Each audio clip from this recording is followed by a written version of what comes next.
నమస్తే అందరికీ, welcome to PG digital news. ఈరోజు ఏప్రిల్ 26కు సంబంధించి ప్రధాన వార్తలు ఏమున్నాయో ఒకసారి చూద్దాం. ఆంధ్రజ్యోతితో మొదలు పెడదాం. పహల్గామ్ మూర్తులకు మజ్లిస్ సంఘీభావం. దాడికి నిరసనగా నల్ల రిబ్బన్లు కట్టుకొని శుక్రవారం ప్రార్థనలు. స్వయంగా నల్ల రిబ్బన్లను పంపిణీ చేసిన ఎంపీ అసదుద్దీన్. పాకిస్తాన్ ముర్దాబాద్ అంటూ ముస్లింల నినాదాలు. హైదరాబాద్ ఎమ్మెల్సీ స్థానం ఎంఐఎందే. మీర్జా రియాజ్ విజయం. పోలైన ఓట్లు 88, మీర్జాకు 68 ఓట్లు, బీజేపీ అభ్యర్థికి 25 ఓట్లు. సో అటు నల్ల రిబ్బన్లు ధరించి అసదుద్దీన్ ప్రార్థన చేసి ఆ పహల్గామ్ ఘటనకు సంబంధించి మృతులకు నివాళులర్పించారు. అదేవిధంగా పాకిస్తాన్ ముర్దాబాద్ అంటూ పాకిస్తాన్ చేసిన చర్యలను తీవ్రంగా ఖండించారు. అదే తరుణంలో ఎమ్మెల్సీ ఎన్నికలు జరిగాయి హైదరాబాద్కు సంబంధించి. అందులో ఎంఐఎంఏ గెలుపొందింది. బీజేపీ అభ్యర్థికి 25 ఓట్లు వస్తే ఎంఐఎంకు 63 ఓట్లు వచ్చాయి. మొత్తం పోలైన ఓట్లు 83. చుక్క నీరు పోనివ్వం. ఉగ్రవాదానికి ఊతమిస్తున్న పాకిస్తాన్కు భారత్ నుంచి ఒక్క చుక్క నీరు కూడా వెళ్లకుండా చూసే పూచి మాది. ఆ దిశగా తీసుకోవాల్సిన చర్యలపై కసరత్తు చేస్తున్నాం. హోంమంత్రి అమిత్ షా నేతృత్వంలో భేటీ అనంతరం కేంద్ర జలశక్తి మంత్రి సిఆర్ పాటిల్ వెల్లడి. జమ్మూ కాశ్మీర్లో నివసించే స్థానికేతరులు, రైల్వే ఆస్తులు, కాశ్మీరీ పండిట్లే లక్ష్యంగా దాడులకు ఉగ్ర ప్రణాళికలు. భద్రతా దళాలు అప్రమత్తం. సిబ్బంది సెలవుల రద్దు. వెంటనే విధుల్లో చేరాలని ఆదేశాలు. శ్రీనగర్కు ఆర్మీ చీఫ్. అక్కడ భద్రతా పరిస్థితిపై సమీక్ష. సరిహద్దుల్లో రాఫెల్స్ గర్జన. ఐఏఎస్ యుద్ధ విన్యాసాలు. బందిపూరాలో ఎన్కౌంటర్. లష్కరే కమాండర్ హతం. పహల్గామ్ ఉగ్రవాదుల్లో ఇళ్లలో పేలుళ్లు. భద్రతా దళాలే లక్ష్యంగా పేలుడు పదార్థాల నిల్వ. సో ఘటన జరగడంతో అటు భద్రతా దళం పూర్తి స్థాయిలో అప్రమత్తమైంది. ఆర్మీ చీఫ్ కూడా ఆ ప్రాంతాన్ని సందర్శించారు. ఒకటి చూడొచ్చు ఒకసారి. జమ్మూ కాశ్మీర్లో సైనిక అధికారులతో army chief general Upendra Dwivedi గారు సమీక్షిస్తూ ఉన్నారు. సింధు జలాలను మళ్లించే యత్నాలను యుద్ధ చర్యగా భావిస్తామంటూ పాక్ చేసిన వ్యాఖ్యలపై భారత్ తీవ్ర స్థాయిలో స్పందించింది. ఉగ్రవాదానికి ఊతమిస్తున్న దాయాది దేశానికి మన గడ్డ మీద నుంచి ఒక్క చుక్క నీరు కూడా వెళ్లకుండా చూసే పూచి మనదని కేంద్ర జలశక్తి మంత్రి సిఆర్ పాటిల్ తేల్చి చెప్పారు. పహల్గామ్ ఉగ్రదాడి నేపథ్యంలో సింధు జలాల ఒప్పందాన్ని నిలిపివేస్తున్నట్లు భారత్ ప్రకటించిన సంగతి తెలిసిందే. సో సింధు జలాల నిలిపివేత 1970 కాలం నాటిది. దానికి సంబంధించి అమలుకు సంబంధించి నిలిపివేశారు.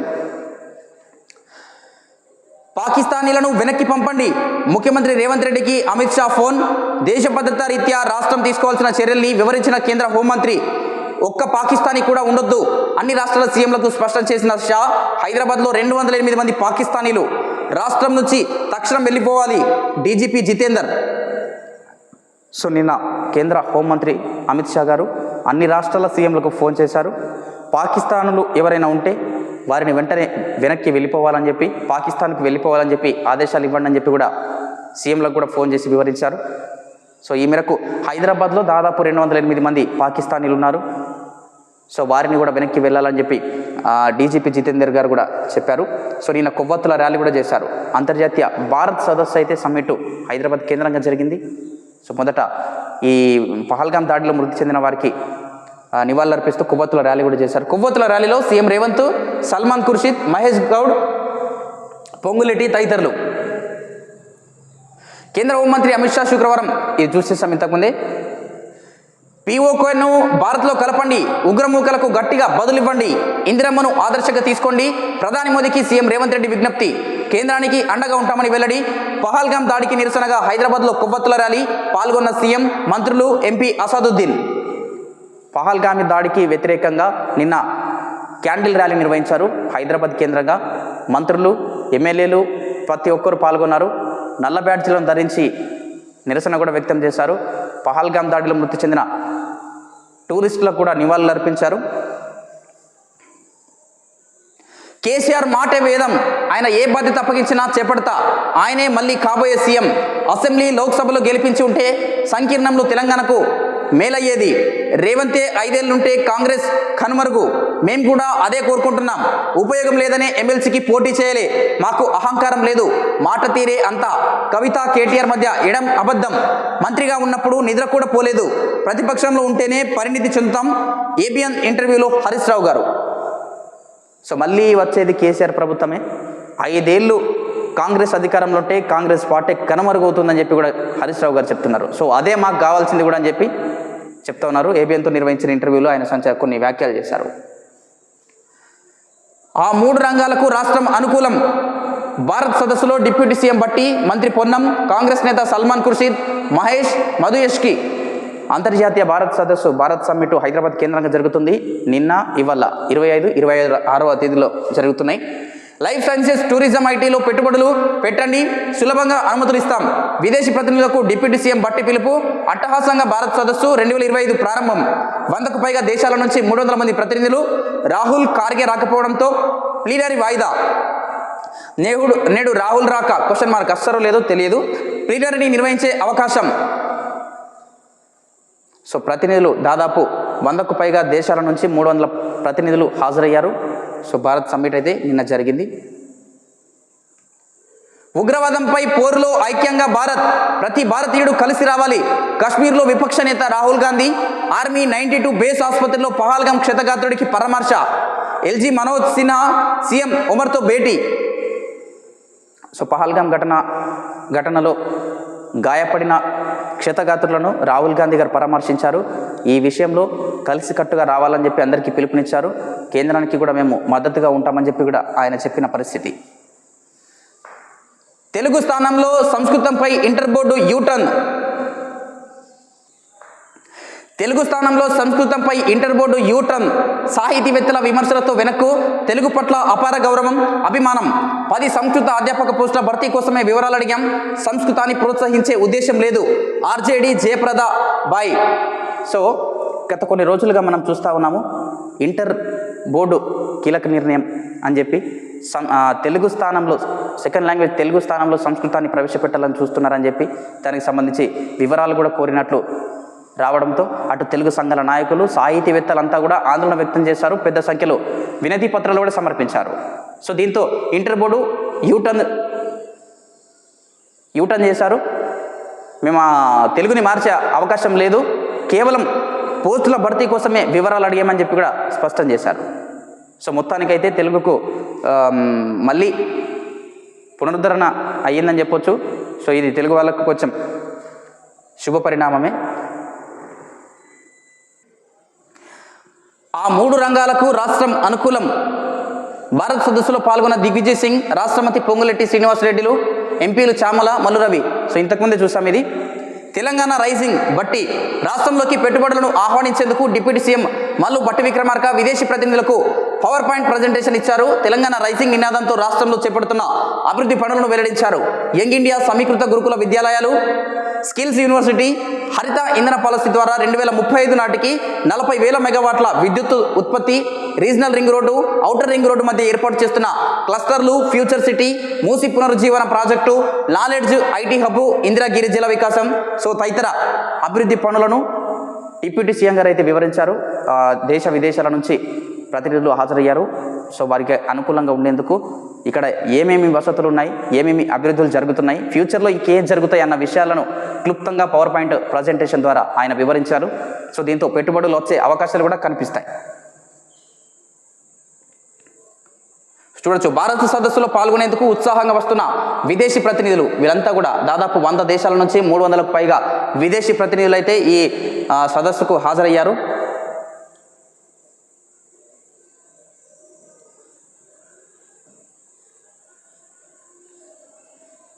సో పీవేకును భారత్లో కలిపేయండి.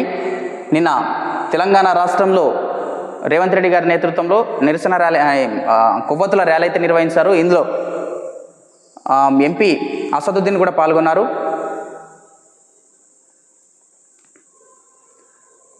సో ఇదొక మనకు మంచి పరిణామంగా అని చెప్పొచ్చు. భారతదేశం అంతా కూడా ఐక్యమవుతుంది. మతాలు, కులాలు ఏమీ లేవు, అందరూ కూడా ఐక్యమవుతున్నారు. పాకిస్తాన్ చేసిన కవ్వింపు చర్యలు, పాల్పడిన దాడికి సంబంధించి అందరూ ముక్త కంఠంతో ఖండిస్తున్నారు. ఎక్కడ కూడా భేదాభిప్రాయాలు లేవు, ఎలాంటి అపోహలు పెట్టుకోకండి. సో ఇలాంటి పరిస్థితులలో యావత్ భారతదేశం ఏకతాటిపై రావాల్సిన అవసరం ఉంటుంది. వాళ్ళు ఆ కులమా, ఈ కులమా, ఆ మతమా, ఈ మతమా, ఎవ్వరికి అవసరం లేదు. మనమంతా భారతీయులం. ఇట్లాంటి క్లిష్ట పరిస్థితుల్లో ఇదొక శుభ పరిణామం అనొచ్చు. అన్ని పార్టీలు కూడా ప్రభుత్వానికి సపోర్ట్ ఇస్తున్నాయి. అదేవిధంగా అన్ని వర్గాల ప్రజలు కూడా ఆ ఘటనను తీవ్రంగా ఖండిస్తూ ఉన్నారు. ఇదొక మంచి శుభ పరిణామం అని చెప్పొచ్చు. సో ఇట్లా ఐక్యంగా ఉంటే ఏ దేశాలు ఏం చేసినా కూడా ధీటుగా ఎదుర్కోవచ్చు. సో ఇది ఆంధ్రజ్యోతి పేపర్కు సంబంధించి. నెక్స్ట్ వేరే పేపర్ చూసే ప్రయత్నం చేద్దాం. నెక్స్ట్ వెలుగు పేపర్ చూద్దాం. సో ఇది ఇంతకుముందే చూసాము. పాక్ పౌరులను గుర్తించండి, ఇంటికి పంపండి, అన్ని రాష్ట్రాలకు అమిత్ షా ఆదేశం. సో అన్ని రాష్ట్రాల ముఖ్యమంత్రులకు సీఎం కేంద్ర మంత్రి గారు ఫోన్ చేశారు.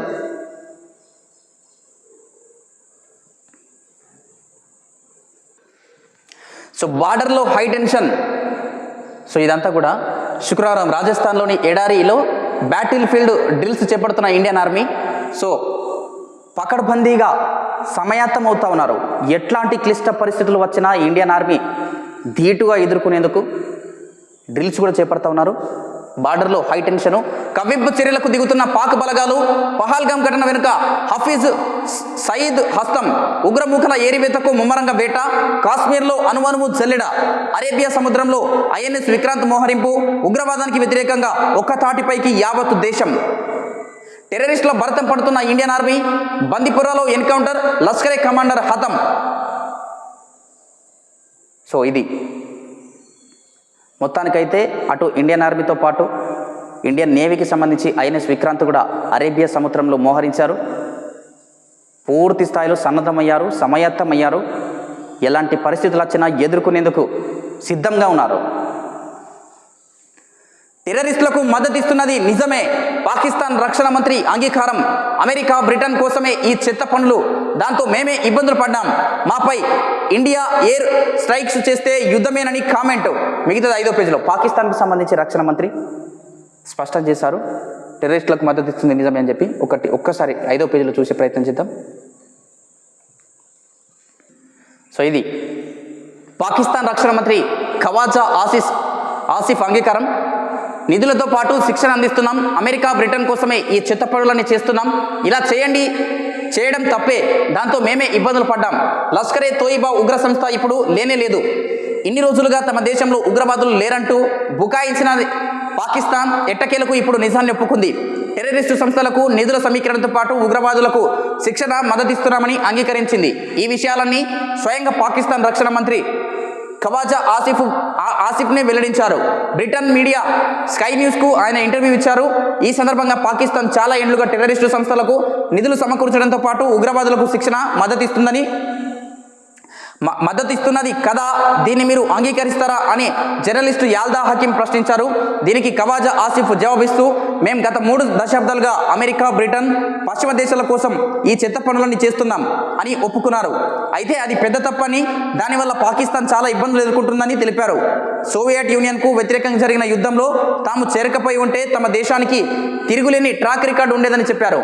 సో స్వయంగా పాకిస్తాన్కు సంబంధించిన రక్షణ శాఖ మంత్రి చెప్పారు.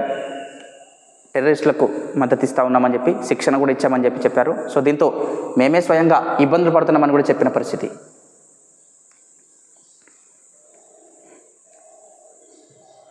సో రంగంలోకి ఐఎన్ఎస్ విక్రాంత్. భారత్ పాక్ ఉద్రిక్తల నేపథ్యంలో అరేబియా సముద్రంలో మోహరింపు. పహల్గాం దాడి వల్ల భారత్ పాకిస్తాన్ మధ్య ఉద్రిక్తతలు పెరిగిన నేపథ్యంలో భారత్ నౌకాదళం ఐఎన్ఎస్ విక్రాంత్ను అరేబియా సముద్రంలో మోహరించింది. కర్ణాటకలోని కర్వార్ తీరంలో ఈ నౌక పహారా కాస్తున్నట్లు రక్షణ వర్గాలు శుక్రవారం ధృవీకరించాయి. పాకిస్తాన్ అరేబియా సముద్రంలో మిసైల్స్ను పరీక్షకు సిద్ధమవుతున్నట్టు తెలుస్తుంది. దీనికి ప్రతిస్పందనగా భారత్ ఐఎన్ఎస్ విక్రాంత్ను కర్వార్ తీరం వద్ద మోహరించింది. ఈ నౌక 262 మీటర్ల పొడవు, 45,000 టన్నుల బరువు కలిగి ఉండి 28 నాట్ల వేగంతో ప్రయాణించగలదు. పాకిస్తాన్లోని కరాచీ, గ్వాదర్ వంటి ఓడరేవులను సులభంగా టార్గెట్ చేసుకోగలదని డిఫెన్స్ నిపుణులు చెబుతున్నారు. ఐఎన్ఎస్ విక్రాంత్లో MiG-29K యుద్ధ విమానాలు, బరాక్ ఎన్జీ ఉపరితల గగన క్షిపణులు ఉన్నాయని వివరించారు. ఇది పాకిస్తాన్ నౌకాదళాన్ని బలహీనపరచడంతో పాటు సముద్ర మార్గాలను 60% వరకు అడ్డుకోగల సామర్థ్యం కలిగి ఉంటుందని అంచనా వేస్తున్నారు. సో ఐఎన్ఎస్ విక్రాంత్ పూర్తి ఇండిజినియస్గా ఏర్పాటు చేశారు. పెద్ద స్థాయిలో ఉంటుంది ఇది. ఇక్కడ 262 మీటర్ల పొడవు, 45,000 టన్నుల బరువు కలిగి ఉంటుంది. ఇది దాదాపు 28 నాట్ల వేగంతో ప్రయాణించగలుగుతుంది. దీన్ని అరేబియా సముద్రంలో మోహరించారు. సో పాకిస్తాన్ చర్యలకు ధీటుగా ఐఎన్ఎస్ విక్రాంత్ అయితే పనిచేయనుంది. మొత్తానికైతే సమాయత్తం అవుతా ఉన్నారు. సో హైదరాబాద్లో 208 మంది పాకిస్తాన్ వాళ్ళు 2 రోజుల్లో వెళ్ళిపోవాలి. లాంగ్ టర్మ్ వీసా వారు మినహా అందరూ వెళ్ళిపోవాల్సిందే. ఈ నెల 27 తర్వాత వీసాలు పనిచేయవు.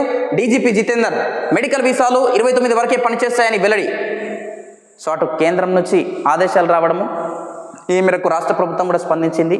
పాకిస్తాన్లు ఎవరున్నా కూడా వెళ్ళిపోవాలని చెప్పి కూడా లాంగ్ టర్మ్ వీసాలకు 27 తర్వాత వీసాలు పనిచేయమని చెప్పి కూడా చెప్తా ఉన్నారు. నెక్స్ట్ సత్యమేవ జయతే దినపత్రిక చూద్దాం. మరణమా శరణమా రగులుతోంది సరిహద్దు, కమ్ముకున్న యుద్ధ మేఘాలని చెప్పి పెద్ద స్థాయిలో ఆర్టికల్ ఎంత అద్భుతంగా ఉందో ఒకసారి చూద్దాం. ఒకసారి పహల్గామ్లో జరిగింది ముమ్మాటికి నరమేధమే, కానీ పాకిస్తాన్ దుస్సాహసాల జాబితాలో ఇదే చివరిది కావాలి. సీమాంతర తీవ్రవాదానికి దీంతోనే పులిస్టాప్ పడాలి. మరోసారి పాకిస్తాన్ భారత్ వైపు కన్నెత్తి చూడకూడదు. కశ్మీర్ గురించి కూడదు. ఒకవేళ సైనిక చర్యతోనే పాకిస్తాన్ దారికి వస్తుందని భావిస్తే ప్రస్తుతానికి భారత్ ముందుండే మల్టిపుల్ ఆప్షన్లు ఏంటి? దొంగ దెబ్బతీసింది వాడు, దగపడ్డది, తీవ్రంగా గాయపడ్డది మనం, అమాయకుల ప్రాణాలను తోడుకెళ్ళింది వాడు, కడుపు బండాల్సింది మనకు, నెత్తొటి రుచి మరిగి కన్ను మిన్ను గానక మళ్ళీ మళ్ళీ దుస్సాహసానికి తెగించింది వాడు. పోనీలే పక్కింటోడు కదా అని మానవతను చాటుకుంటూ వస్తున్నది మనం. అయినా సరే కావరం కరగలేదు వాడికి, మాటలు తూలుతూనే ఉన్నాడు. మరి యుద్ధంతోనే బుద్ధి చెప్పాల్సిన సమయం వచ్చేసిందా అని చెప్పి క్వశ్చన్ మార్కుతో ఎంతవరకు భారత్ శాంతియుతంగానే మెలుగుతుంది. భారత్ తలుచుకుంటే ఏదైనా చేయగలుగుతుంది. భారత ఆర్మీ ఎంత తీటుగా ఎదుర్కోగలుగుతుందో అందరికీ తెలిసిన విషయాలే. అయినప్పటికీ సంయమనంతో శాంతితో మెలుగుతున్న తరుణంలో పాకిస్తాన్ ఈ విధంగా కవ్వింపు చర్యలకు చేపడుతూ ఉంది. సో ధీటుగా సమాధానం చెప్పాల్సిన సందర్భం కూడా వచ్చేసింది. ఆ దిశగా భారత ప్రభుత్వం కూడా స్పందిస్తుంది. పాకిస్తాన్ విషయంలో కొన్ని కఠిన చర్యలు కూడా తీసుకుంటుంది. భారత ఆర్మీతో పాటు త్రివిధ దళాలను కూడా సమాయత్తం చేసింది. హైదరాబాద్ వేదికగా ప్రారంభమైన భారత్ సమ్మిట్ 2025. సో నిన్న భారత్ సమ్మిట్ ప్రారంభమైంది. దాదాపు 100 దేశాల నుంచి 300 ప్రతినిధులు కూడా హాజరయ్యారు. పట్టి విక్రమార్క గారు పవర్ పాయింట్ ప్రజెంటేషన్ ద్వారా అభివృద్ధి గురించి వివరించారు. తెలంగాణకు వచ్చిన పాక్ పౌరులు వాఘా సరిహద్దు దాటాలి. డీజీపీ ఈ నెల 30 లోపు వాఘా సరిహద్దు దాటాలని చెప్పి కూడా కేంద్ర హోంశాఖ మంత్రి అమిత్ షా గారు ప్రతి రాష్ట్ర ముఖ్యమంత్రికి ఫోన్ చేసి ఆదేశాలు ఇవ్వడం జరిగింది. సో ఈ నేపథ్యంలో రాష్ట్రంలో స్పందిస్తున్నారు. పాకిస్తాన్లో ఎవరైనా ఉంటే కూడా తొందరగా వెళ్ళిపోవాలని చెప్పి కూడా తెలంగాణ రాష్ట్రానికి సంబంధించి డీజీపీ జితేందర్ గారు కూడా చెప్పారు.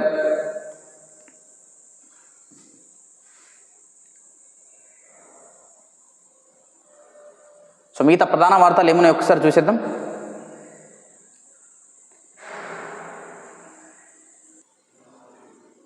మిగతా ప్రధాన వార్తలు చూద్దాం.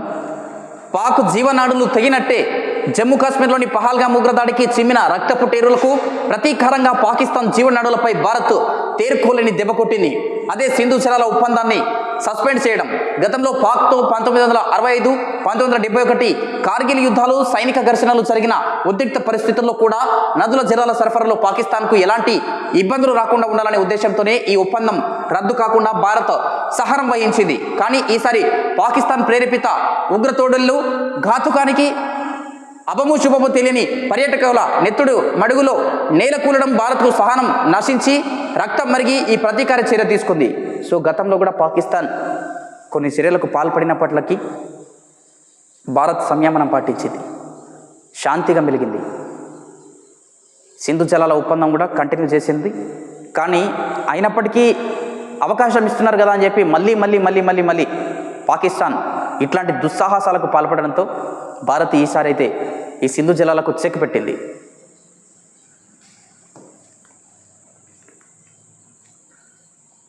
చెన్నైపై హైదరాబాద్ ఘన విజయం.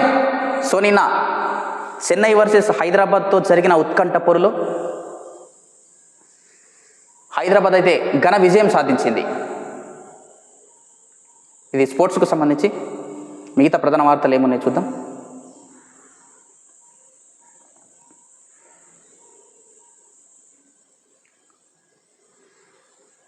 పాక్లో మొదలైన భయం, లష్కరే చీఫ్, జైషే చీఫ్లను ఐఎస్ఐ సైనిక శిబిరంలో దాచిన పాక్లో మొదలైన భయం. లష్కరే చీఫ్, జైషే చీఫ్లను ఐఎస్ఐ సైనిక శిబిరంలో దాచిన పాక్ ఎవరి ప్రాణాలనైనా తీయడం చాలా సులభం. అదే మన వరకు మరణం వస్తే అన్న ఆలోచన కూడా నచ్చదు. ప్రాణాలు కాపాడుకోవడం కోసం ఎన్ని ప్రయత్నాలైనా చేస్తారు. అది ఉగ్రవాదులైనా సరే అనిపిస్తుంది ప్రస్తుతం పాకిస్తాన్ ఐఎస్ఐ పరిస్థితి చూస్తే. పహల్గామ్ ఉగ్రవాద సంఘటన తర్వాత భారత ప్రభుత్వం కఠినమైన చర్యలు తీసుకోవడం మొదలుపెట్టింది. ఇది పాకిస్తాన్లో భయాందోళనలు సృష్టించింది. సో కొంతమంది దాచుకునే ప్రయత్నం కూడా చేస్తూ ఉన్నారు. సో దెబ్బకు దెబ్బ పహల్గామ్ మారణకాండ ఉగ్రవాది ఆసిఫ్ షేక్ ఇల్లు పేల్చివేత. సో ఉగ్రవాదిలో హస్తమున్న ఆసిఫ్కు సంబంధించి ఇల్లును కూడా పేల్చివేశారు. వక్ఫ్ చట్టాన్ని సవాల్ చేస్తూ దాఖలైన పిటిషన్లు కొట్టేయండి సుప్రీంకోర్టును కోరిన కేంద్ర ప్రభుత్వం. వక్ఫ్ సవరణ చట్టం 2025ను సవాల్ చేస్తూ దాఖలైన పిటిషన్లకు కౌంటర్ అఫిడవిట్ దాఖలు చేసింది కేంద్రం. చట్టం రాజ్యాంగబద్ధమని, మత స్వేచ్ఛను హరించలేదని వాదిస్తూ 20 లక్షల హెక్టార్లకు పైగా అదనపు వక్ఫ్ భూమి గురించి ప్రస్తావించింది. పార్లమెంటరీ ప్యానెల్ సమగ్ర అధ్యయనం తర్వాత సవరణలు చేపట్టామని కేంద్రం స్పష్టం చేసింది. సో ఈ దాఖలైన పిటిషన్లను కొట్టేయాలని చెప్పి కూడా కేంద్ర ప్రభుత్వం సుప్రీంకోర్టుని కోరింది. ఇదంతా కూడా సమగ్రంగా అధ్యయనం చేసిన తర్వాతే రాజ్యాంగబద్ధంగానే ఈ సవరణ చట్టాన్ని కూడా చేయడం జరిగిందని చెప్పి కేంద్రం కూడా వివరణ ఇస్తుంది. సో దీన్ని కొట్టేస్తే బాగుంటుందని చెప్పి కూడా సుప్రీంకోర్టు కూడా కోరింది. సో ఇవి ఏప్రిల్ 26కు సంబంధించి ప్రధాన వార్తలు. చూస్తూనే ఉండండి మన PJ డిజిటల్ న్యూస్. నేను మీ ప్రదీప్ జిల్లెడివారు.